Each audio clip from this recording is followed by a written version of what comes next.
அனைவருக்கும் தினம் ஒரு தகவல் சார்பாக இனிய வணக்கங்கள். இன்றைக்கி நம்ம பார்க்க போகிற பதிவு இன்று வந்திருக்கக்கூடிய சக்தி வாய்ந்த சனி அமாவாசை. நம்ம வருடம் முழுவதுமே அமாவாசை நம்ம கும்பிட்டாலுமே முன்னோர்களை நினச்சாலுமே இந்த சனிக்கிழமையில் வரக்கூடிய அமாவாசை மட்டும் யாருமே எக்காரணம் கொண்டும் தவற விடக்கூடாது.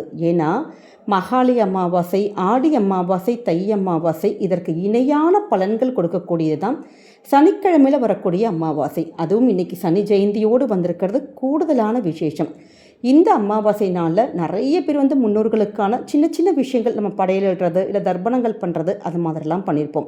சிலரால் வெளியூரில், ஏன்னா இது வெக்கேஷன் டைம்ங்கிறனால நிறைய பேர் அடுத்தவங்க வேறு எங்கேயாவது வெளியூரில் இருக்கலாம், இல்லாட்டி நம்முடைய அம்மா வீடு, மாமனார் மாமியார் வீட்டில் அப்படி எங்கேயாச்சும் கூட நம்ம போய் தங்கியிருக்கலாம் சொந்தக்காரவங்க வீட்டில்.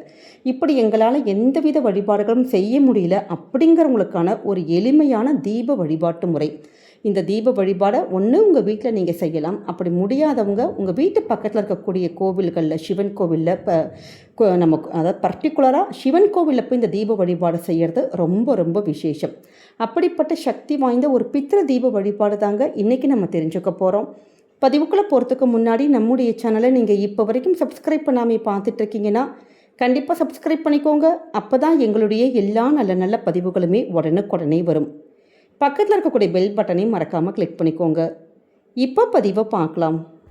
அமாவாசை அப்படின்னாலே முன்னோர்களுக்கான வழிபாட்டு நாள் தான். இந்த நாளில் முன்னோர்களுடைய ஆத்மாக்களை சாந்திப்படுத்துவதற்கு நம்ம செய்யக்கூடிய வழிபாடுகள், தானங்கள், தர்ப்பணங்கள், இதனால் நம்ம வாழ்க்கையில் நம்முடைய சுய ஜாதகத்தில் பித்ரு தோஷங்கள் ஏதாவது இருக்குது, பித்ருக்களுடைய சாபங்கள் இருக்குதுன்னா இது எல்லாமே நீங்கி நல்லபடியான ஒரு முன்னேற்றங்கள், நன்மைகள் கிடைக்கும் தான் சொல்லப்படுது. அதுவும் சனிக்கிழமையில் வரக்கூடிய அமாவாசை ரொம்ப ரொம்ப விசேஷமான ஒரு அரிதான நிகழ்வு. இந்த நாளை நம்ம என்ன செஞ்சாலும் சரி நமக்கு அந்த பித்ரு தோஷம் போகிறது மட்டும் இல்லாமல் சனி தோஷங்கள் நமக்கு ஏதாவது இருந்தால் கூட அதை போகக்கூடிய சக்தி கூட இந்த நாளுக்கு இருக்காம். அதுவும் இன்றைய நாள் சனி ஜெயந்தியோடு வரதுனால சனீஸ்வர பகவானுடைய மனதை இது குளிர்விக்கக்கூடிய ஒரு செயலாகவே நமக்கு கருதப்படுது. நவகிரகத்தில் கர்மகாரகன் அப்படின்னு சொல்லி அழைக்கப்படுவதே சனீஸ்வரன் தான். நம்முடைய பாவ புண்ணிய செயல்களுக்கு ஏற்ப நமக்கான பலன்களை கொடுப்பார். அதுதான் 7 நாட்டு சனி, சனி தோஷம், சனி திசை இதிலெல்லாம் பாதிக்கப்பட்டவங்க பிரச்சனைகள் நீங்குவதற்கு இந்த நாள் சனி ஜெயந்தி அன்னைக்கு நம்ம ஏற்றக்கூடிய அந்த ஒரு தீப வழிபாடும் அதை செய்யக்கூடிய அந்த குறிப்பான ஒரு நேரமும் நம்முடைய சேனலில் இன்றைக்கி காலையில் ஏற்கனவே ஒரு வீடியோ கொடுத்துருக்கும். கண்டிப்பாக மறக்காமல் அந்த தீப வழிபாட்டையும் சொல்லக்கூடிய மந்திரங்களையும் அந்த குறிப்பான நேரத்தில் நீங்கள் சொன்னாலே போதுங்க. நிச்சயமாக சனீஸ்வரனுடைய அந்த அருளானது நமக்கு பரிபூர்ணமாக கிடைக்கும். அதே மாதிரி இன்றைய நாள் நிறைய பேர் இது மாதிரி வழிபாடுகள் செய்யலாம். சிலருக்கு செய்ய முடியாமல் கூட போகலாம். பார்த்தீங்களா, அப்படி உங்களால் எதுவுமே செய்ய முடியல அப்படிங்கிறவங்க கூட உங்கள் முன்னோர்களை நினச்சி உங்கள் வீட்டில் ஏற்றக்கூடிய ஒரு எளிமையான தீப வழிபாடு, பித்திருக்களுக்கான தீப வழிபாடு. உங்கள் கிட்ட படம் இருக்குது, முன்னோர்களுடைய படம் இருக்குது, அம்மா அப்பாவாக இருக்கலாம், மாமனார் மாமியாராக இருக்கலாம், இல்லை எங்கள் கிட்ட படமே இல்லை அப்படின்னா கூட பரவாயில்ல. இன்றைக்கி ராத்திரி தூங்க போகிறதுக்கு முன்னாடி ஒரே ஒரு தீபமும் ஒரு டம்ளர் தண்ணீரும் மட்டும் வச்சு அவங்கள மனசார நினச்சி நீங்கள் வேண்டினாலே போதும். எதற்காக இந்த தண்ணீரும் தீபம் கேட்டிங்கன்னா, அந்த முன்னோர்கள் நமக்கு பித்ரு லோகத்திலிருந்து ஒவ்வொரு அமாவாசை நாளுமே பூலோகத்துக்கு நம்மை பார்ப்பதற்கு ஏதாவது ஒரு ரூபத்தில் வருவாங்க நைதீகம். அப்படி அவங்க வருவதற்கான அந்த வரவங்க திருப்பி மீண்டும் பித்ருலோகத்துக்கு போவாங்க. பார்த்திங்களா, அதற்கான அந்த வெளிச்சம் தான் இந்த ஒரே ஒரு நம்ம அகல் விளக்கு ஏற்றுறது. அவங்க ரொம்ப பசியும் தாகமாக இருக்கிறப்ப நம்ம அவங்களுக்கு ஏதாவது இது மாதிரி படையலிடுறது, ஏதாவது ஒரு ரூபத்தில் நமக்கு ஒரு தானங்கள் பண்ணுறது, இது அவங்களுக்கு வேறு ஏதாவது ஒரு ரூபத்தில் அவங்கள போய் சென்றடையும். அப்படி அவங்க தாகத்தை தவிப்பதற்காக தான் அந்த ஒரு டம்ளர் தண்ணியாச்சும் நம்மளை வைக்க சொல்கிறோம். இப்படி செய்வதன் மூலமாக அவங்க மனம் மகிழ்ந்து நம்முடைய அந்த குடும்பத்தை, சந்ததியினரை வாழ வைப்பாங்க, நல்ல ஆசீர்வாதங்கள் கொடுப்பாங்கங்கிற ஒரு ஐதீகம். ஏன்னா நிறைய பேருக்கு எல்லாமே இருக்கும், காசு பணம் எல்லாமே இருந்தாலும் அந்த குடும்பத்தில் ஒரு நிம்மதியே இல்லாமல் இருக்கும். சில வீட்டில் ஒரு அடுத்த கட்ட முன்னேற்றத்துக்கு போகாமல் ஏதாவது ஒரு தடைகள் வந்துக்கிட்டே இருக்கும். குறிப்பாக சுப காரியத்தில் எந்த வீட்டில் தடைகள் வந்திருக்கோ, ஒரு திருமணமாக இருக்கட்டும், குழந்தை பிறப்பாக இருக்கட்டும், ஒரு ப்ரொமோஷனாக இருக்கட்டும், இல்லை வேறு ஏதாவது ஒரு கல்வியில் அப்படி ஒரு அடுத்த கட்ட ஒரு லெவலுக்கு நம்ம போகலான்னு அப்படி காலடி வைக்கிறப்ப ஏதாச்சும் ஒரு தடை வந்துக்கிட்டே இருக்குனாலே நிச்சயமாக அது பித்திருக்களுடைய அந்த தோஷங்கள் தான். அதுக்காக நம்ம பெரிய அளவில் வந்து பயப்பட தேவையே இல்லைங்க. எப்பயுமே அமாவாசை நாட்களில் ஒரு பிடி சாதம் காகத்துக்கு கொடுக்கறது, இல்லை ஏதாவது ஒரு உயிருக்கு வந்து ஒரு தானங்கள் கொடுக்கறது, அன்னதானம் அன்றைய நாள் நம்ம செஞ்சாலே போதும். அப்படி இதெல்லாம் நாங்கள் பண்ண முடியாமல் போயிட்டோம் அப்படிங்கிறவங்க கூட அவங்கள நினச்சி மனசார ஒரு டம்ளர் தண்ணியும் இல்லாட்டி ஒரு செம்பு தண்ணி வச்சுட்டு ஒரே ஒரு தீப வழிபாடு மட்டும் நீங்கள் செய்யுங்க. இன்றைக்கி இதுக்கு நமக்கு என்ன வேணும்னு கேட்டிங்கன்னா, ஒரே ஒரு அகல் விளக்கு தான். நம்ம வீட்டில் பூஜை அறையில் நம்ம வச்சுருப்போம் பார்த்திங்களா, அதனால் கழுகி சுத்தப்படுத்தின ஒரு அகல் விளக்கு எடுத்துக்கோங்க. இதற்கு மஞ்சள் குங்குமம் போட்டு எதுவுமே வேணாம். தீபத்தை எப்பயுமே வந்து வெறுந்தரையில் வைக்கக்கூடாது. அடியில் பித்தளை தட்டு வச்சுக்கலாம். இல்லாதவங்க ஏதாவது இலைகள், வாழை இலை இது மாதிரி ஏதாவது வச்சுக்கலாம். ஆனால் மேக்ஸிமம் பூஜை பண்ணுறவங்க வீட்டில் குட்டியான ஒரு பித்தளை தட்டாச்சும் இருக்கும்.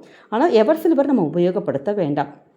இந்த தட்டில் ஒரே ஒரு அகல் விளக்கில் சுத்தமான நல்லெண்ணெய் மட்டும் விட்டு பஞ்சுத்திரி போட்டு நம்ம தீபங்கள் ஏற்றணும்.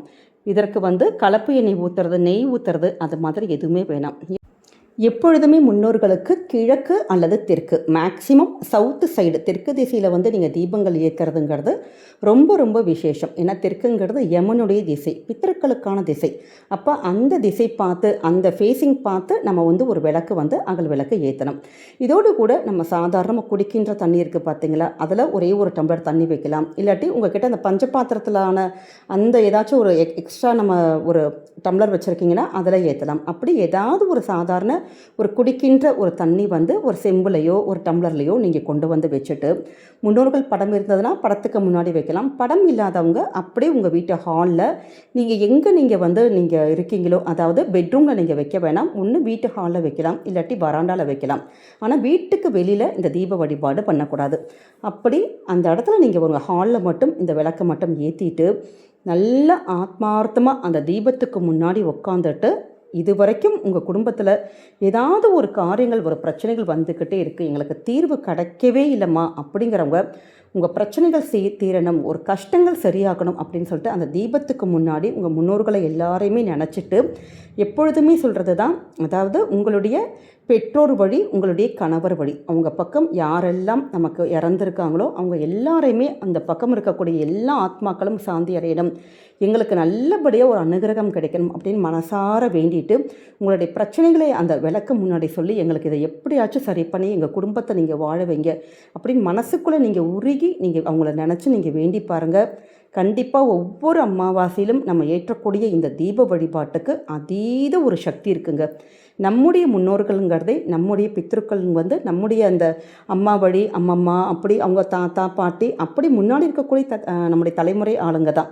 அப்படிங்கிறப்ப அவங்களுடைய குழந்தைகள் தான் நாம். அப்போ நம்ம கஷ்டப்படுறப்ப நிச்சயமாக எந்த முன்னோர்களுமே பார்த்துட்டு சும்மா இருக்கவே மாட்டாங்க. நமக்கான நம்முடைய கஷ்டத்தை நீங்குவதற்கு நிச்சயமாக அனுகிரகம் கொடுப்பாங்க. அதனால் இந்த எளிமையான ஒரு தீப வழிபாடு ப்ளஸ் ஒரு டம்ளர் தண்ணி மட்டும் வச்சுட்டு அந்த தீபத்துக்கிட்ட மனசார நல்லா நீங்கள் வேண்டி கேட்டு பாருங்கள். இதை வந்து ஒவ்வொரு முறையும் நீங்கள் செஞ்சுட்டு உங்கள் குடும்பத்தில் இருக்கக்கூடிய பிரச்சனைகள் எல்லாம் எப்படி சரியாகுதுன்னு நம்மளே வந்து அப்படியே கண்கூட பார்க்கலாம். இது வந்து ஏன்னா 200% நீங்கள் நம்பி நீங்கள் இந்த ஒரு வழிபாட்டை பண்ணலாம். அதுவும் இன்றைக்கி வந்திருக்கக்கூடிய சனி அமாவாசைனால் இன்றைக்கி நைட்டுக்குள்ளே, ஏன்னா இன்றைக்கி ஃபுல்லாக நமக்கு அமாவாசை இருக்குது, அதனால் ராத்திரி தூங்க போகிறதுக்கு முன்னாடி இந்த தீப வழிபாட்டை நீங்கள் மறக்காமல் பண்ணுங்கள். இப்போ சப்போஸ் வீட்டில் இருக்கக்கூடிய பெண்களுக்கு இப்போ ஒரு பீரியட்ஸ் ஆயிடுச்சு, இந்த விளக்கப்பை ஏற்றலாமான்னு கேட்டால் கண்டிப்பாக கூடாது. வீட்டில் இருக்கக்கூடிய ஆண்கள் இல்லாட்டி நம்முடைய குழந்தைகளை வச்சு இந்த தீப வழிபாட்டை நீங்கள் தாராளமாக ஏற்ற சொல்லலாம். நிச்சயமாக இந்த தீப வழிபாடானது உங்களுடைய வாழ்க்கையில் பல பிரச்சனைகளை தீர்க்கும். நீங்கள் தீபம் மட்டும் ஏற்றிட்டு நீங்கள் எப்பயும் போல் படுக்க போயிடலாம். நீங்கள் அடுத்த நாள் காலையில் நம்ம எழுந்திரிச்சு ஃபஸ்ட்டு கண் விழித்த உடனே அந்த தீபத்தை வந்து கழுகி சுத்தப்படுத்தி நம்ம பூஜைக்கு எதுக்காச்சும் எடுத்துக்கோங்க. விளக்கு ஏற்றுறதுக்கு அந்த டம்ளர் தண்ணி இருக்குது பார்த்திங்களா, அதை கால்படாத இடத்துல ஏதாவது சின்ன சின்ன செடிகள் வச்சுருப்போம் பார்த்திங்களா, இல்லாட்டி சின்ன துளசி செடியாச்சும் தொட்டியில் வச்சுருப்போம், அப்படி அந்த செடியில் நீங்கள் விட்டுருங்க. அப்படி இல்லாதவங்க கிச்சன் சிங்கில் அப்படி விட்டுருங்க, கால்படாத இடத்துல தண்ணியை விட்டுருங்க. ரொம்ப ஒரு எளிமையான ஒரு வழிபாடு தான், ஆனால் ரொம்ப ரொம்ப சக்தி வாய்ந்த அமாவாசையுடைய வழிபாடு. தீராத பல பிரச்சனைகளுக்கு கூட தீர்வு தரக்கூடிய ஒரு வழிபாடு. அதனால் உங்கள் முன்னோர்களை இன்றைக்கி மனசார நினச்சி இந்த வழிபாட்டை நீங்கள் நம்பிக்கையோடு செஞ்சு பாருங்கள், கைமேல் பலன் கொடுக்கும். ஒரே ஒரு விஷயம் சொல்ல மறந்துட்டேன். சப்போஸ் நீங்கள் உங்கள் வீட்டில் இல்லை வெளியில் எங்கேயாவது கெஸ்ட்டு வீட்டில் இருக்கீங்க, இல்லை வேறு எங்கேயாவது ட்ராவல் பண்ணிகிட்ருக்கீங்க அப்படின்னா கூட இந்த அமாவாசைக்காக உங்களுடைய முன்னோர்களை நினச்சி உங்கள் வீட்டு பக்கத்தில் இருக்கக்கூடிய ஏதாவது ஒரு கோவில், குறிப்பாக சிவன் கோவிலில் நம்ம ஒரே ஒரு நல்லெண்ணெய் தீபம் நீங்கள் அவங்கள நினச்சி மனசார நினச்சி ஏற்றினாலே போதும். அவங்களுடைய ஆத்மாக்கள் நல்லபடியாக மோட்சம் கிட்டி அவங்களுடைய அனுகிரகம் பரிபூர்ணமாக கிடைக்கும். இந்த ஒரு எளிமையான ஒரு விஷயத்தை கூட மறக்காமல் நீங்கள் ஃபாலோ பண்ணிக்கோங்க. இந்த பதிவு கொஞ்சம் அவசர பதிவானதுனால கூடுமான வரைக்கும் உங்களுக்கு தெரிஞ்ச ஃப்ரெண்ட்ஸ் அண்ட் ஃபேமிலி மெம்பர்ஸ்க்கும் ஷேர் பண்ணுங்கள். அவங்களும் இதை பார்த்து பயன்பெறட்டும். நம்முடைய சேனலை நீங்கள் இப்போ வரைக்கும் சப்ஸ்கிரைப் பண்ணாமல் பார்த்துட்ருக்கீங்கன்னா கண்டிப்பாக சப்ஸ்கிரைப் பண்ணி உங்களுடைய ஆதரவுகள் சப்போர்ட்டுகள் என்றைக்குமே நம்முடைய சேனலுக்கு கொடுக்கணும். மீண்டும் வேறொரு நல்ல பதிவில் சந்திக்கிறோம். நன்றி, வணக்கம்.